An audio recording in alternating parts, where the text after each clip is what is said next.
morning, everyone. I'll be talking to you about how to read and understand. Now, basically, reading and understanding begins first of all with a mindset. What is the mindset? Whoever wrote the book you are reading, or whoever gave the lecture you are trying to read about, only knows as much as he knows because he also read. So he doesn't know too much more than you do until you read. So you have capacity to know as much as that person knows or knew by reason of reading. So he knows what he knows because he read. You can know as much as he knows if you read. So basically it's a mindset. There's nothing too difficult for anybody. First of all, you can read and understand and write as much as whoever read, understood and wrote was able to write. That's first. Then secondly, in reading, you must understand that there are stages in reading.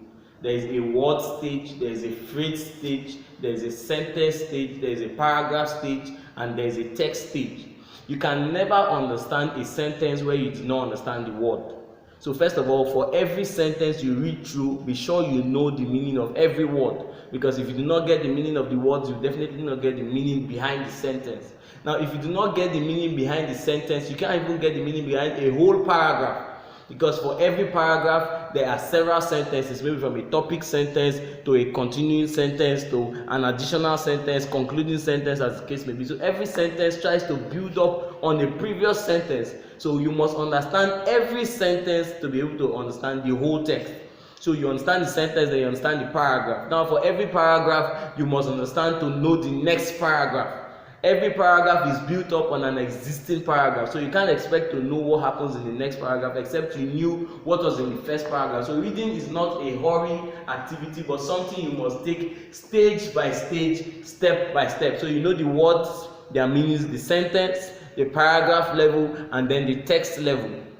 Now, most times when you read a text, you see that a text has a chapter, a next chapter, as the case may be. Most times the second chapter follows from the first chapter. So there are several things already said in the first chapter that may not or might not be emphasized in the second chapter because it's expected it has already been said in the first chapter. So most times if you've not read the first chapter, you might not be able to understand the second chapter. So reading is a step by step and stage by stage process. You must carry it on like that, otherwise it will be difficult for you to get it. Now, added to this is the fact that there are other stages to reading. There is a first time reading. Don't ever expect that the first time you read, you will get everything you are reading. It's hardly ever possible. The first time you read, the first thing you should be able to do is have a full glance through everything you read. So just read it with a vague mind, just read it trying to let me just see if I can get a general idea. So you read it from the beginning to the end as much as possible. Don't try to get everything at once. The second time you try to read it trying to pay attention to details. So you read it and check out, oh, what are these details? What are these points I might not have gotten the first time? Now you've read twice.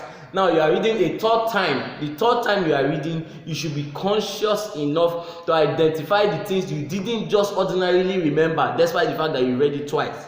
Now you've read it twice, it's expected that there are certain things that should have gotten already into your mind, that should have sticked into your subconscious. But this third time, you should be able to identify, okay, what are these stuffs that are not yet in my subconscious? You identify those stuffs and pay attention to them. By the next time you have to go through that book, you realize that you are aware of the general meaning behind the text, you are aware of specific salient points, and you are aware of the areas that might have been a point of difficulty, but now you eventually understand. So reading is a gradual process. Consistency is the mother of perfection. The more you do it, the more you get to understand. The more you read, the more your ability to understand the text that you read. Then finally, amongst the things you must note, understanding comes from God and not from man. So every time you want to read, go back to God and say, Lord, help me understand. Give me understanding, and then you begin. I promise you, you definitely have as much understanding as you need. See you next time. This is Moments with Abila.